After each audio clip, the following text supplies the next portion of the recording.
overwhelmed and tired, and for lots of people to be proper crazy dog people, like myself.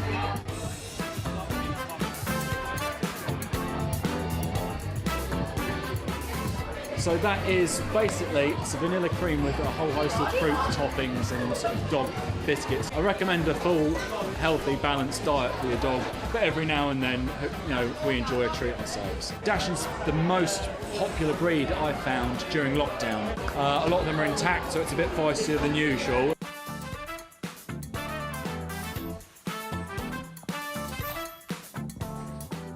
Bertie is a 5.5-year-old pug.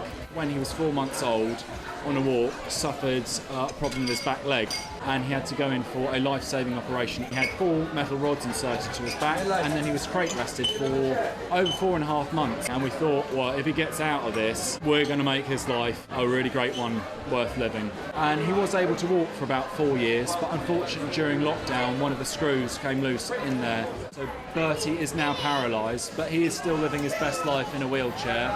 And this is what we do, basically, trying to make the best day ever for the dog, because you don't know how long they've got, and you've got to make the most of it.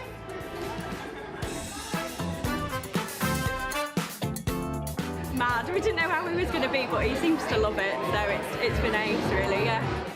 I quite like the fact that you can just run around and go and say hello to everyone. I was really surprised. It's so friendly. Just to let the dogs run around, it's amazing. We get everyone inside the venue. We close the doors, we pop the doggy gates up, and we give the signal, and it's time to have fun. Everyone gets off lead and they cause chaos. Children's birthday party, but for your dog, I would describe it.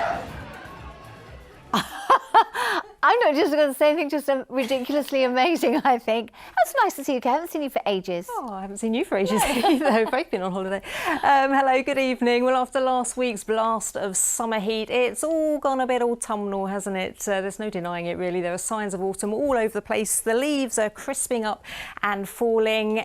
And if you don't like spiders, then look away now, because nothing says autumn than a very wet spider's web, does it, on a September's morning? And it is quite damp out there already, isn't it? The toadstools are starting to spring into life. This one looks like it's come straight from Alice in Wonderland, doesn't it? Now, if you aren't convinced that it's autumn yet, then tomorrow might confirm it for you, because we have a lot of rain on the way. We've got a system of weather fronts. They're going to be pushing their way in through tomorrow, and they're got their eyes on us for much of the day tomorrow, so a very soggy day. In fact, the Met Office have issued a yellow warning. This is valid from 6 o'clock tomorrow morning until the evening. We could have well over an inch of rain by the end of the day. So it's fairly quiet out there at the moment. We are mostly dry. We'll stay that way for the rest of the day, bar a spot of light rain here and there. But we'll start to see this rain pushing into the early hours of the morning, starting off fairly light and patchy, and it's going to be quite a warm and muggy night with lows of 13 degrees. But that rain really pushes in quite quickly through the morning, and once it does push in, it's going to be with us for much of the day. As you can see, some heavy outbreaks of rain, the chance of the rumble of thunder here and there as well, a lot of surface water and spray on the roads. And if that isn't enough to top it off, it's going to feel like autumn. 16 to 17 degrees, the maximum temperature. Now that starts to push away tomorrow evening, clearing away and taking the rain with it, but it does leave a lot of moisture behind. So yes, it's dry for Wednesday, but it's going to be quite misty and murky, some patchy fog through the morning. Another reminder, it's autumn. It will be dry, and we will see a little bit of brightness by the end of the day, and a bit warmer, 19 degrees. Oh, that's not bad. Somebody told me there was going to be another heat wave, but there's a reason I don't do the weather, so don't take it from me. Have a good evening, won't you? Bye-bye.